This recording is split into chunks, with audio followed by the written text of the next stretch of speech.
For Klay. Barry, we'll start with you up here. Hey, Clay, this is Barry Bloom from Sportico.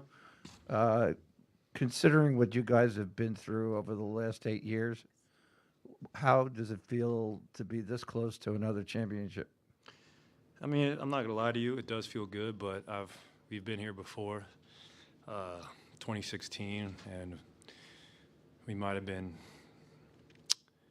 overly eager. But so like, it feels good, but we haven't done anything yet, and the mission still is the same, and we're all eager to get to Boston and you know play a great game on Thursday.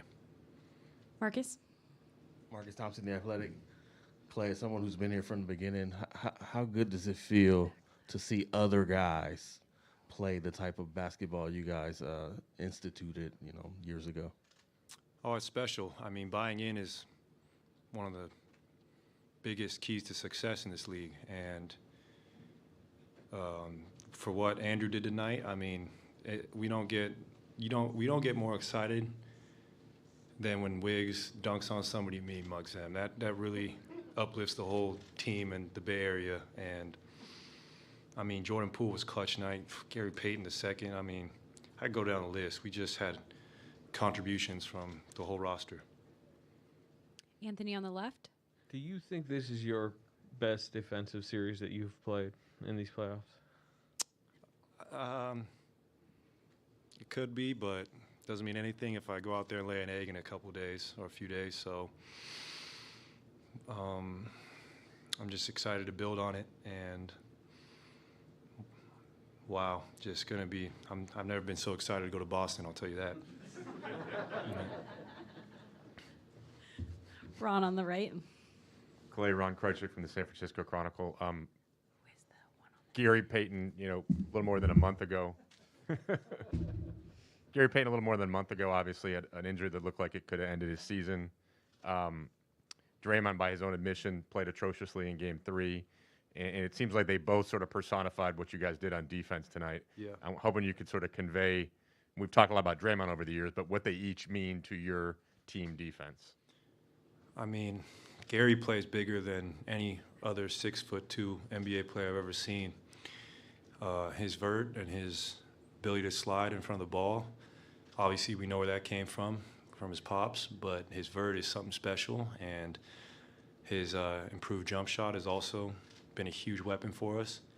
And then with Draymond, he got us going early with his pressure and his heart and getting up and down the floor. And Draymond is the heart and soul of this team, and I just love going to battle with those two guys. They are just a gritty, throwback type of players. Dalton on the left. Hey, Clay.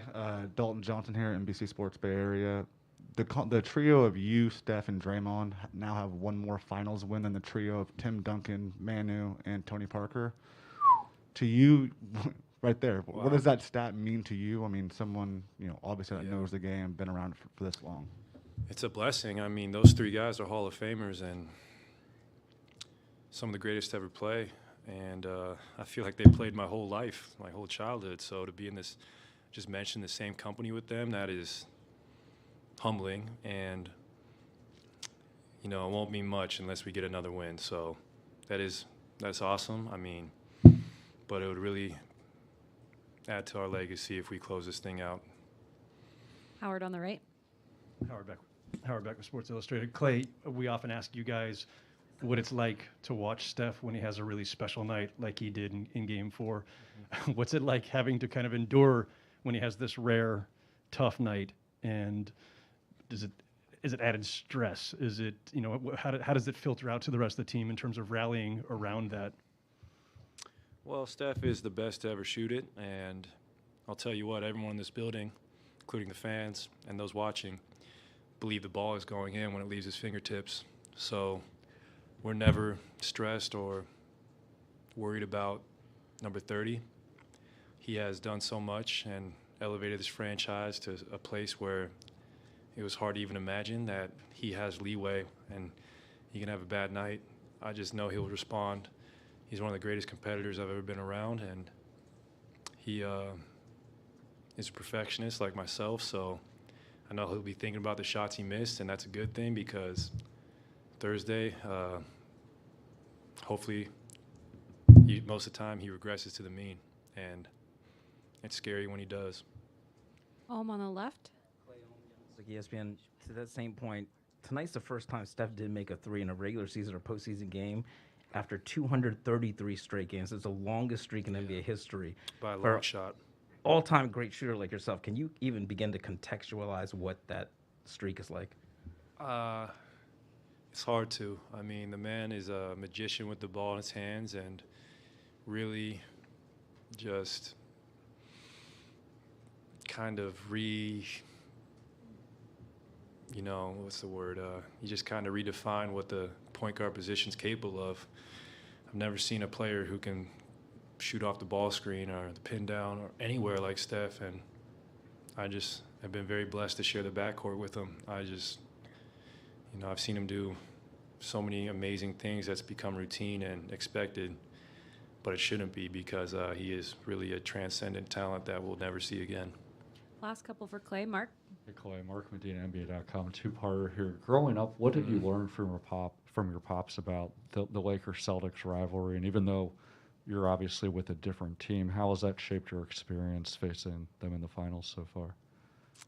Well, when you face a team with the history like the Celtics, it's awesome. I mean, they've had some of the greatest players that ever dribble a ball, all the way back to Cousy and Russell, to Bird, McHale, Parrish, and you're watching Paul Pierce and Kobe go at it, and now to add to that legacy, and it's great. And growing up, we would watch those games, and you could just feel the tension in the Forum or at the Boston Garden. And I know he looks back on those with just so much joy, as I do too, because the Lakers-Celtics rivalry really built the NBA, you can say, and it's one of the greatest rivalries in the world. So to kind of be able to be a part of that with, Golden State and Boston, it's a new chapter, and it's just awesome to be here. It's like a dream, honestly. Like compared to what I was doing last year in this building at this time of the year, it's a dream. Last question to CJ. CJ Holmes, San Francisco Chronicle. Clay, how did your recent retreat on the water get you ready for Game 5 tonight? Man, that's a great question. The Bay, it doesn't matter what time of the year it is, the Bay, it can be cold, but when it's one of those days where it's in the low 60s and the sun is shining, I make it a point to jump in the ocean. I just think the ocean has healing properties that